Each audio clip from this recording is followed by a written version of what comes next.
Fair use copyright. Fair use copyright. I want to share this video. Dr. Claude Anderson. And Dr. Claude Anderson was speaking this truth. Way back then, we didn't listen. Now, we see it. He told us way back then that we will become a permanent underclass if we don't start taking control of our own destiny. That we will become a permanent underclass. They will bring all these other nations in. They will put us to the bottom. And they sure did. Why? Because we still trust in systems instead of establishing our own based on the real wisdom and knowledge of who we truly are. We won't play these make-believe games. You know, you got a lot of our people that's with this bullshit. But it's cool. It's cool. They're gonna get a rude awakening, all that. I'll go to school for this, go to school for that. Like the doctor said, it ain't gonna matter as a people. You still gonna be a permanent underclass. And for those that promoting you to go kiss somebody's ass to try to get along, ain't gonna work. You still gonna be an underclass to them. Fair use copyright. I want us to hear this. It's a goddamn shame. And I know the effects of it. I'm feeling it. And it's a million more.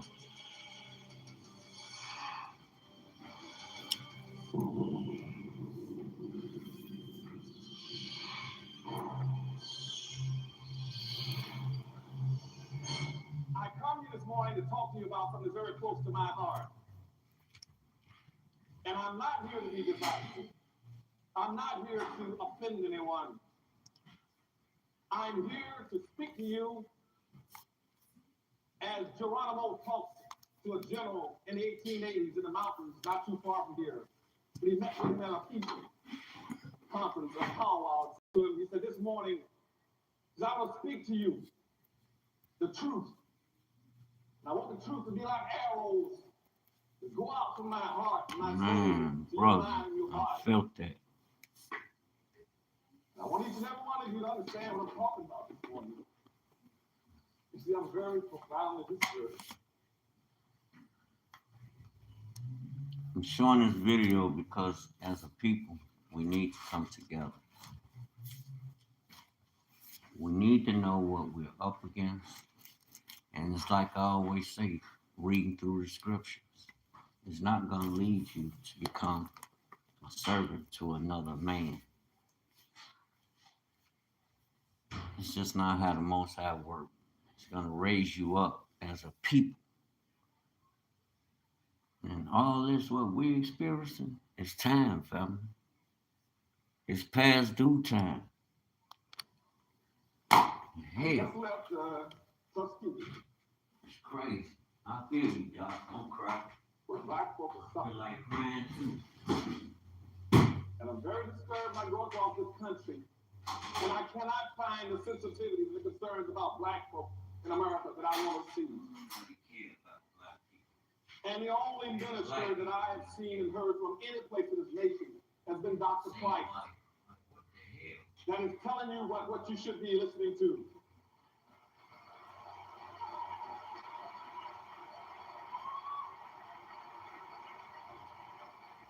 And I've spoken all over this country and all over the world representing presidents and governors.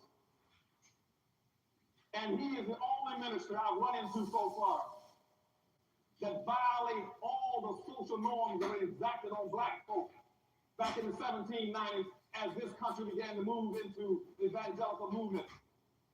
And they decided in the 1790s that it is now permissible to have a black preacher or to have black folks invest themselves into a religious experience. And the establishment in this country said, yes, we will let blacks have their own separate services. But we must pick the minister. We must pick a minister that is controllable. And we must tell him exactly what he's supposed to do. We will license the ministers. So by the 1720s, the entire establishment in this country set up a system saying that any black minister in this country, he has an admonishment. He must teach black folk three things so that religion will become a control device to help us maintain the status quo of black folk in this country. He says every black minister who we select or we license, they must teach black folk. First of all, when you talk about the Bible, you talk about the master and the slave, you are talking about the white master on earth and the black slave. You must secondly teach black folk to be humble and obedient. See why I tell you the truth? We have to go back and erase some things that were done. That's why I speak the Bible. Because of the remix. When you go back and do the research, you're going to be shocked. That's like I was just listening to a gentleman, he on here on a live, and he was speaking about the four beasts, Daniel's dream, and they talking about the mark, right? You missed that, bro. He talking about nations that will rise to rule. And yes, they come in with a system. The mark just happened to be a part of it. But that's not the gist of the story. They don't even relate who the nations are talking to. And these the same nations got their foot knee deep up our ass. Like, really? You got to do better, men and women. And accept their lot. I don't accept shit. I'm ready to go to war. Tired of this shit. And lastly, you must teach black folk. You must teach black folk that they would get theirs in the hereafter, in pie in the sky. And that went into effect in the 1820s, and every black minister fell in the line and did it. And it stayed like that until after the Civil War, when 119 blacks on October 19th walked into St. Paul's Church, Baptist Church in Raleigh, North Carolina, and said, "We can't take it anymore. As black folks, there's something to it. And said we must at least have 40 acres and a mule or something. You cannot just turn us loose free and say we're free and give us non-economic emancipation where we are pennilessly poor, impoverished, sick, broken, busted, uneducated, ignorant, homeless, nothing, and say we're now free." And that is the only minister, Dr. Price, I've heard that understands that you got an obligation in the ministry to go above and beyond that money was put on black folk over 150 years ago.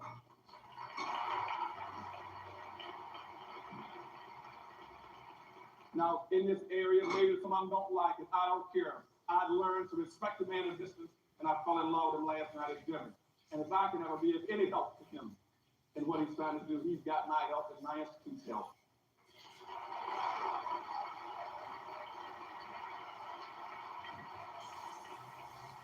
And so this morning, and the time has been allotted to me, I want to talk to you, as I said, like Geronimo, but I want to be like the great European philosopher Diogenes, who walked through life with a lantern in his hand, saying, "I want to lighten the darkness that is in search of an honest man." But like Diogenes, I want to walk through this temple through Black America, the new movement I'm trying to create.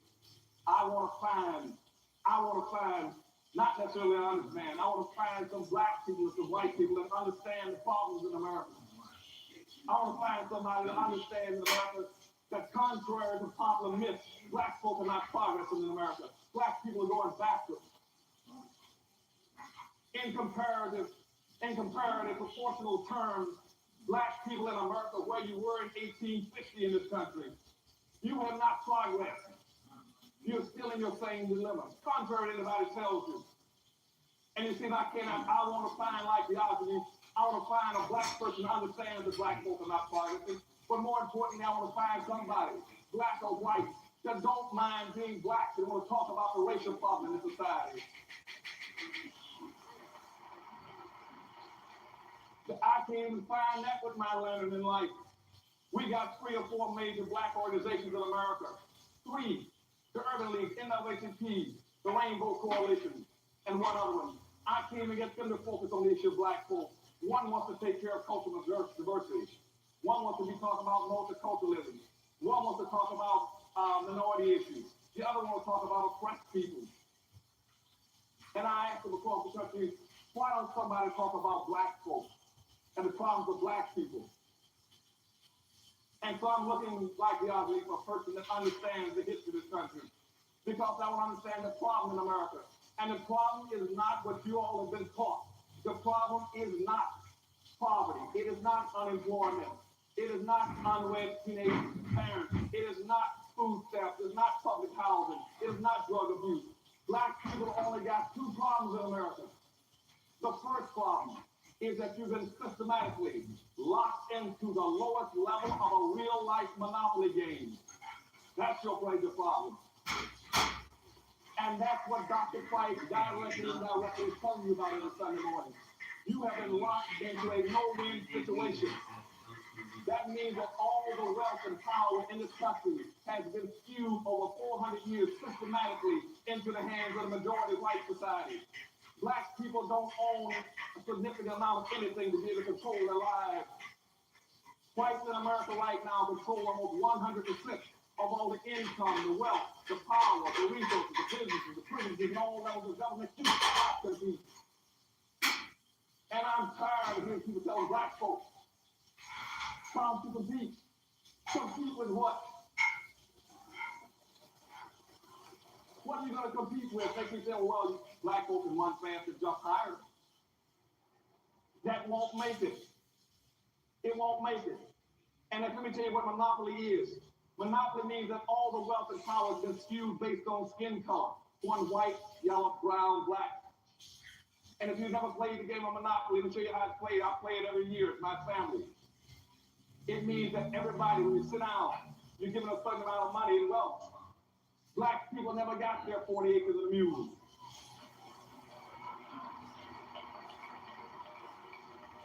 Now we're playing this game of Monopoly. And let's pretend for a second in this auditorium that whites got $1,000 to play the game of Monopoly. Asians got $500. Hispanics got $300. Indians got $100. And blacks got $50 to play the game of Monopoly. Now, never having gotten your 40 acres of mule, you don't own any land.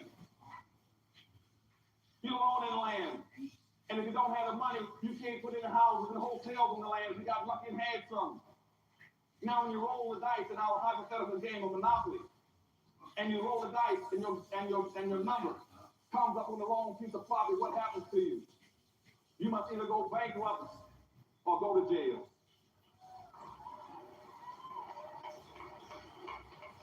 And that's the monopoly game that black folk are locked into. And when that happens to you in life, when you only got two alternatives in life, you either go bankrupt or go to jail, that is called an underclass. And black people in America are systematically being forced into a permanent underclass. We will be a permanent underclass by the year 2013. And we got about a 2.5-year window left. If we don't do some very specific things and start to come up with some very cogent strategies, comprehensive strategies of doing some things, the focus on that number one problem of redistributing the wealth and power back into the hands of black folks, you can hang it up. Don't worry anymore about retiring. After the next 2 or 3 years, don't worry more about going to college. It ain't gonna work. The doors are gonna slam shut on black folks. And what I'm telling you right now is we're gonna have to get it together fast. And to do it, you must first understand what I'm gonna be telling you this morning. My speech is gonna be divided into 3 parts. I'm first gonna tell you about the problems of black America realistically. As Cochise and Geronimo said, I'm gonna give you the truth about the current state of black America, point 1. 2, I'm gonna analyze it for you, and 3, I'm gonna give you solutions that we can do together to come out of it. Okay? Now, we got a very serious problem in that monopoly game. We gotta have a converging forces, social forces coming across this country. About 8 major forces that will push us into that understructure, that underclass position. And let me talk about 3 or 4 like this. First thing, across this country, you're gonna have an increasing amount of conservatism. Now, I want you all to understand up front what conservatism means. So I don't care whoever uses that word, you know what it means. Conservatism is a new code word for anti-blackism. Okay? Except now, a conservative can stand right in your face and tell you and confess that he's conservative, which means he is a racist and not tell you he's a racist. Racism, right now, we got racism all over America, and I can't find one racist. And what I'm telling you right now, before my book even hit the market, I'd already predicted in my book that you're going to have a cutback in welfare. I predicted in my book they're going to catch people like in Texaco, and they just caught Avis discriminating against blacks in North Carolina, South Carolina, and they just caught Circuit City, Sam's, Walmart. I knew they were going to try to cut out single-man districts. I knew they were going to go after affirmative action. I knew there were going to be riots all over this country that's coming. I talked about this a long time ago in the book, because that's what conservatism means. Conservatism comes from the root word to conserve. To conserve means to hold on to what you've got, or those who ain't got, as my mother said in the third grade education, you ain't gonna get it. That's what conservatism means. And it means nothing else. It means maintain the status quo. It means use every device that you have to give the pretense that what you see is normal. And right now, there's a conservative movement in this country, going from the White House across this land to the Congress, that says whatever exists all over this nation and in Los Angeles is normal. They want you to believe that it's normal to go out in Los Angeles and see all the drug abuse and all the crime, all the poverty, and all the suffering of black folks lying and sleeping on the street, drugged out, doped out. They want you to believe that's normal. That's what conservatism means, maintain the status quo. It also means to reinstitute white authority, white values, so you can talk about family values and all those other kind of things. And also white superiority. So if you start talking about they want to go back to being conservative, you ask them, what are you trying to conserve? When my people don't own anything and you own 100%, what have I got to conserve?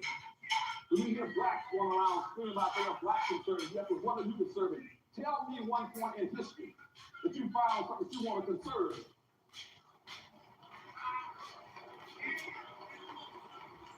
Don't let people run that game on you about being a conservative. You come to fight, you want to tell me what are you conserving.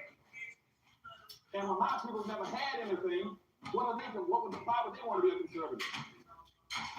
So the biggest problem we're going to have is conservatism, and it goes across this nation. And we as black folk got to understand. Now, it's not all whites that are conservative.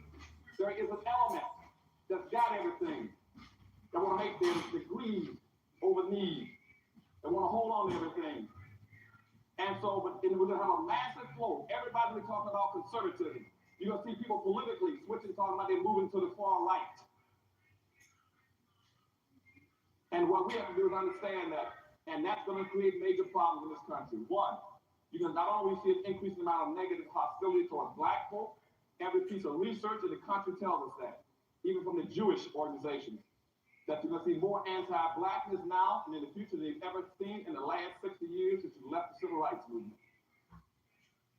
Two, you're going to see organizations all over the country now, paramilitary groups, Aryan groups, vipers, freemen, skinheads, baldheads, all kind of groups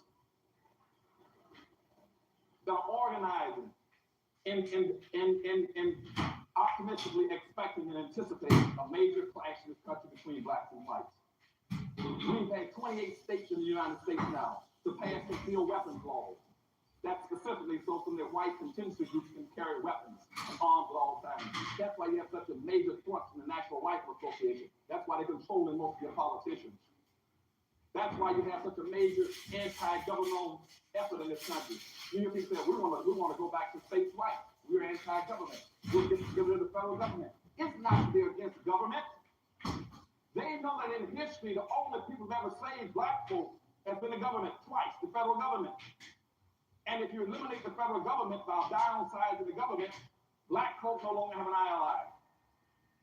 And if a clash occurs, you got nobody to come to the rescue a third time to help you.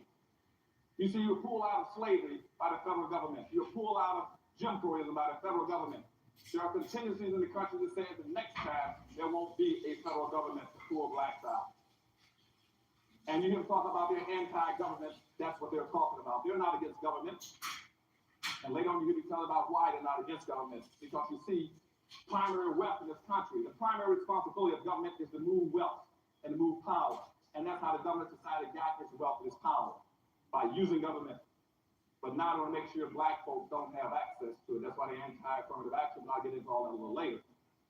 But so the biggest thing, one of the biggest things that's going to drive us in this underclass structure will be conservatism. The second thing is that you're going to have an unending influx of immigrants into the country. And that's what Dr. Price is talking about. And nobody, no black politician, no black organization wants to deal with that issue. They will avoid it at all costs. Even though in their hearts they know that's one of the biggest problems for black folks. We anticipate in the next 10 to 12 years approximately 8 to 6 million Hispanics coming into the United States and 41 million Asians. You have been the majority minority for 400 years in this country. You're going to get you. Dr. Claude, they doing it now, brother. They doing it now. They have taken the money they could have given to the black folk as a reparation. Instead, they gave it to Venezuelans, Asians, Jewish. They giving it to them right in our face. And you got black ass politicians and black people talking about we got to stick together and vote against all that. How about we stick together and do business and circulate our money only in our hands and through Africa? Like, when we gonna wake up? These things, we see this stuff happening now. Dr. Claude told us this stuff over 20 years ago. Like, wake up. The fuck? They don't give a care about us. We've been the number 2 population for 400 years. Crazy. You're going to get kicked out of being number 2. You're going to go down and become number 4. Now, common sense, even a third grade education would tell you, if you didn't get anything when you were number 2,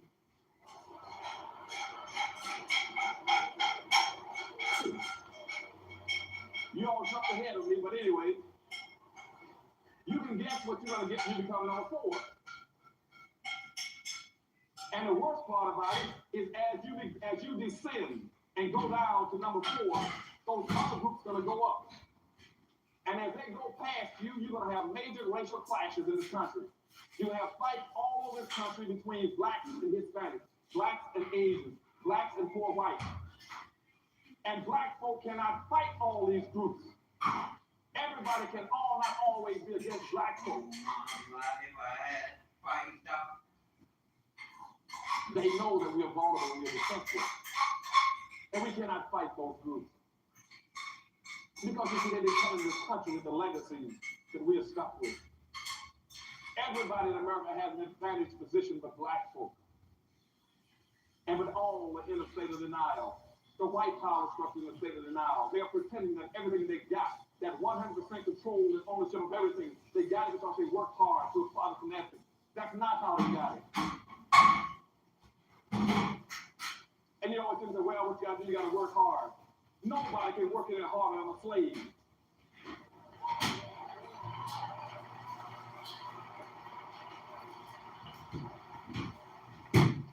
But they're going to keep running these games on black folks. And at the same time, we got black folks that are accepting that. So what we have to do is work hard. And you see, we'll get into that in a few minutes about history. What the power structure really wants is what we call unearned income. Slavery was nothing but unearned income from whoever owns the slave. And once slavery ended, that's where Wall Street came from. Wall Street was based on slavery. Everything that blacks were producing went to Wall Street then. And now that all that money is amassed on Wall Street, it's still producing unearned income. All that money is producing a regular salary for people in stocks, bonds, and dividends. They don't have to work. Never had to work. But we're going to talk about that later on. So what I'm saying now is that you're going to have a massive influx of immigrants into the country that are very equipped. They don't have your legacy. They don't have your disadvantages. They're walking across the border. They're going to get a free lunch. They don't have to pay dues. But you got public policies in this country that are equating them to black folk. They're equating them to black, and what we've allowed them to do, starting in 1970, is to wrap themselves in black folk suffering and pretend somehow they suffered along with black folk. And therefore, whatever program is created under this misguided label called minority, that they are equal to you and over you. And we're going to deal with that whole concept of minority in a few minutes too. So that's the problem with the influx of immigrants. And what they're doing is coming to the country and doing what we've never been allowed to do, and we've never been bright enough to do in some sense, is to build your own communities. You got to build your communities. You see, every group that when they leave their homeland, the last thing they do is look in the mirror. They look in the mirror and say, I'm going to America. And I'm going to go to America. I'm going to find me a community or neighborhood. Or I'm going to build one with people who look like me. And so that's why we go all these nations. When they're coming out of Asia, you will find Vietnamese towns all over California, little Cambodia. You'll find a Chinatown in every major city. You'll see the Hispanics coming. They'll build a little Mexico, a little Havana, a little Hialeah. You find little Italy, French town, German town, Greek town, Polish town, but you cannot find one black town.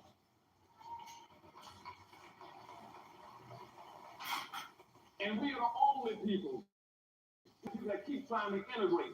We're the only people rather than looking in the mirror and saying, I see somebody that looks like me. I want to go find and build me a community of people who look like me. We're doing just the opposite. That's your second problem, the inappropriate behavior of black folks. We keep looking in the mirror and saying, I want to get away from everybody that looks like me. You can't have any power and wealth doing that. If you don't have a community, you cannot rebuild Los Angeles without a black community. If I cannot come in this city, you can tell me where every black lives, where he stays, where he works. You don't have a community. And all of you want to go in business, don't waste your time. You cannot start a business and operate without a town or community. Why can't you do it? Because without a community, you have no market. If you don't have a market, every black can go by your store at 200 miles an hour heading for the suburbs and heading for the malls.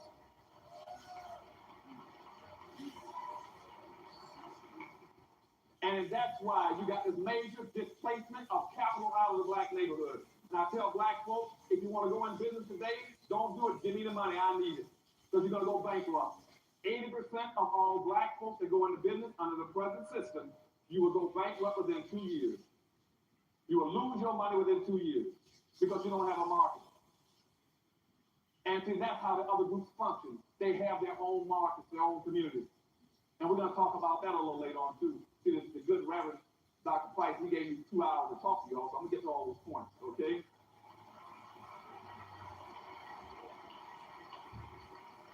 So we got a major problem. That's the second thing, is dealing with this influx of immigrants.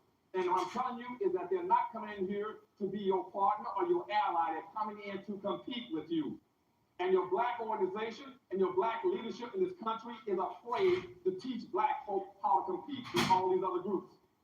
And they're afraid because they keep trying to create allies with them. You cannot ally with anybody who's planning on supplanting and supplanting you. You see, if you go check the Council of La Raza, you check the Council of Salala, if you check the National Hispanic Defense League, if you check the National Hispanic Party, the first thing that all of them have is to change the issues in this country from white and black to white and Hispanic. They're planning on supplanting you.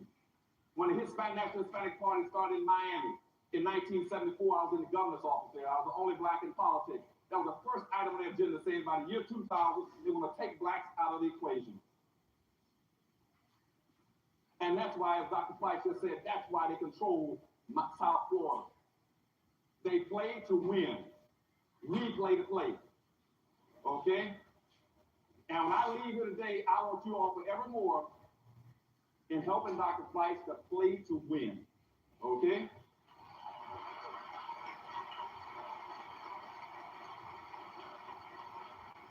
The third thing that's going to hurt us and push us into this underclass structure is technology.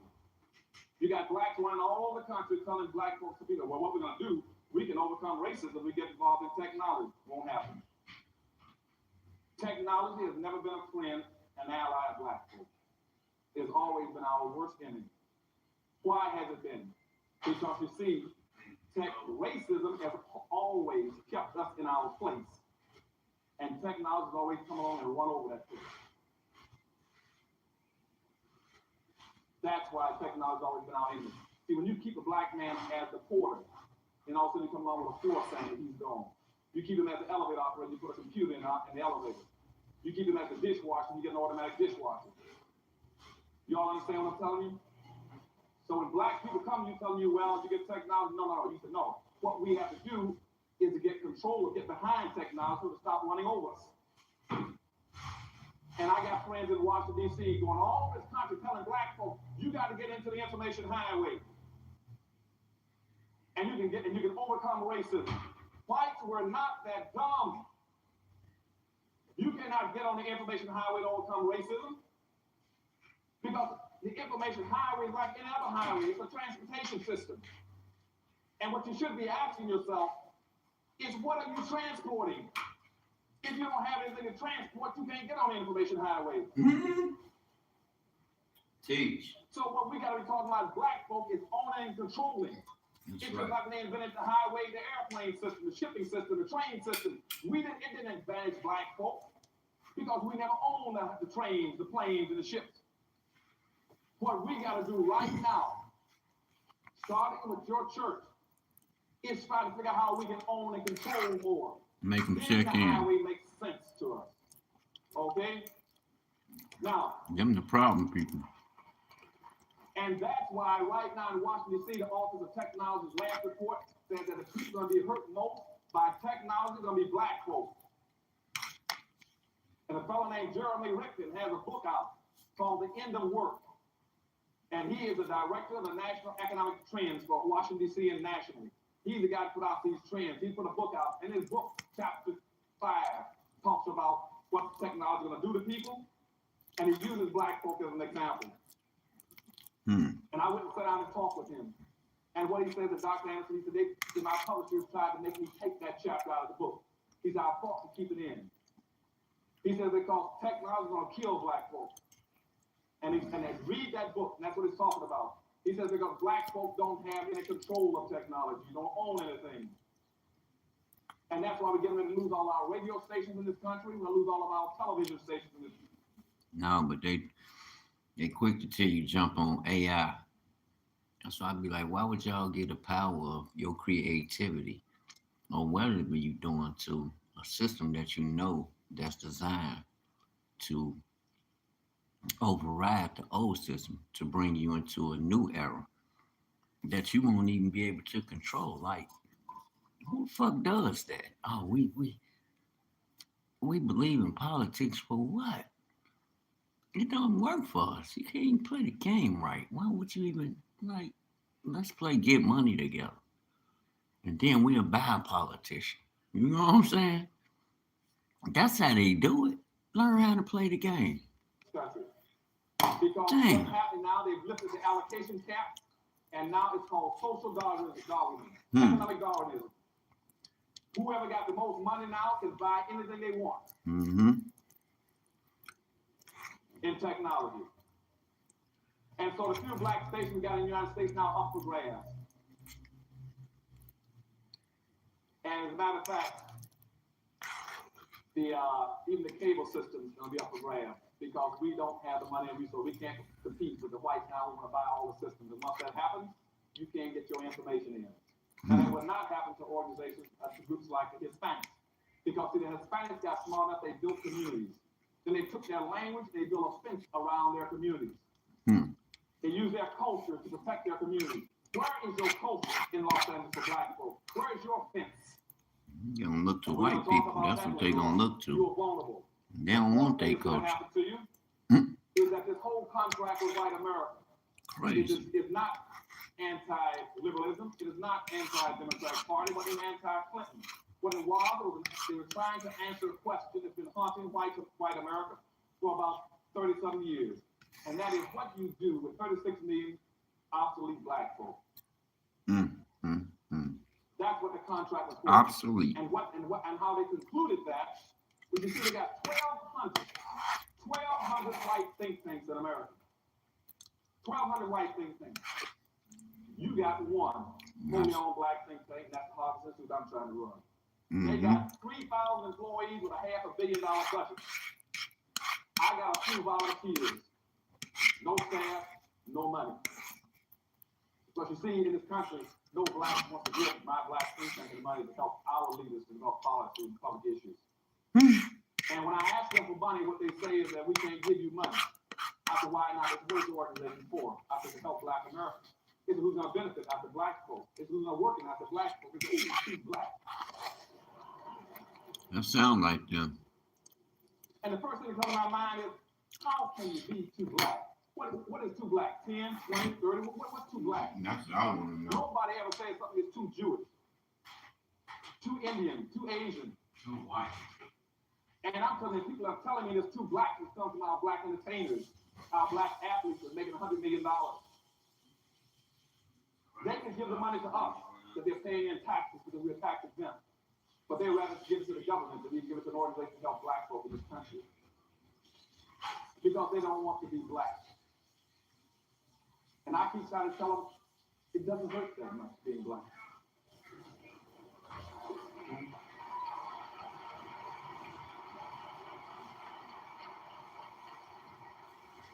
Now, let me move a little fast. I'm talking too slow. I'm going to speed up now, go real fast. You all keep up with me. Now, what's going to happen now, what these think tanks decide to do in the contract with America, they found out through their research that approximately 68 to 7% of all the blacks in America work in some level of government. This happened as a direct result of the civil rights movement. See, at the end of the civil rights movement, instead of moving against the problem to get more wealth and power for black folks, our civil rights organization pushed us on looking for jobs. And so all of our black folks, then over 50 to 60% of all the blacks that got jobs after the civil rights movement went into government. So 68 to 7% of all the blacks in America are working either in federal government, city government, state government, county government, libraries, and school systems. So to hear white folks talking about downsizing government, what they're talking about is de-employing and disemploying black folks. They know that. They know that. So in Washington D.C., they plan on firing 480,000 people. And what the Office of Management and Budget, right out of the White House, says is that for every white person gets fired, we're going to fire 2 blacks. Now, if you're only 12.3% of the population, and you're going to fire 2 blacks for every white, you're going to be devastated. Now, let me give you the real picture, even before they started firing black folks. Let me give you the real true options for black folks. There's only 3 things that you can do in this world as a black person to earn a living and survive. You either must work, go on welfare, you steal. Now, for those who missed that, let me give it to you again. You either work up here, you go on welfare here, or you steal down there. You talking about your crime problem. I'm going to show you how you get into your crime problem. Now, right now at the top level, everybody prefers to work. Now, I just told you that 68 to 70% of all the black folk are working in government. 26 to 28% of the rest of the blacks are working in white corporations. You know, white corporations are going to follow the government. They're going to downsize. You're going to see IBM cutting back, Apple Computers, and Meritech, Lucent Tech, now all of them are going to cut back. Only 2% of the blacks in America work in their own stores, in their own business, in their own communities. Only 2%. They're not vulnerable. Only 2% of blacks are not vulnerable. The rest are vulnerable in America. Now look at the problem at the top. Now, contrary to what anybody tells you, the unemployment problem in America is not 5.2% you hear today in the newspaper and read. That is not about black folks. That's about whites. They're only talking about people who are either getting unemployment compensation or looking for jobs. That's how they're getting that figure. The unemployment rate in America for black folks today is 34% nationally. Now, if you want to understand how devastating that is, think for a second. Follow me along. Think about this. When the unemployment rate in America for whites went up to 25% in the 1920s, they called it a depression. Now, the unemployment rate for blacks hasn't even come down to 25%. So when the unemployment rate went up for whites and hit 25%, they used every level of government. They said it's a depression and every piece of machinery, money, anything must be used to bring that unemployment rate down. That's all. And now with black unemployment rate, not at 20. That's all I be telling our people. Why don't we bring talents together? You run a business, you run your business, and steer everything towards one platform. Oh no, we can't do this. You can, outside of even using the paper dollar. We put our money into a financial, make us a financial company. and borrow from them ourselves. We don't gotta do it through their businesses. We do our own shit. And if they try to stop it, we all stand behind it and tear this mother. Ain't no peace if you think you're gonna tear us down. We ain't our ancestors. It's on. It's a matter of survival. The lion's gonna be hitting. Brothers ain't gonna be keep knocking. 5% is 34%. Nobody They gonna cares. start tearing doors down. That's not the role of black with the 44. You don't really go government. Black nationalists. Now in Detroit, Michigan, Baltimore, and New York, the unemployment rate is 45%. Don't think that's bad yet. I'm getting the worst stuff here. 49%. And for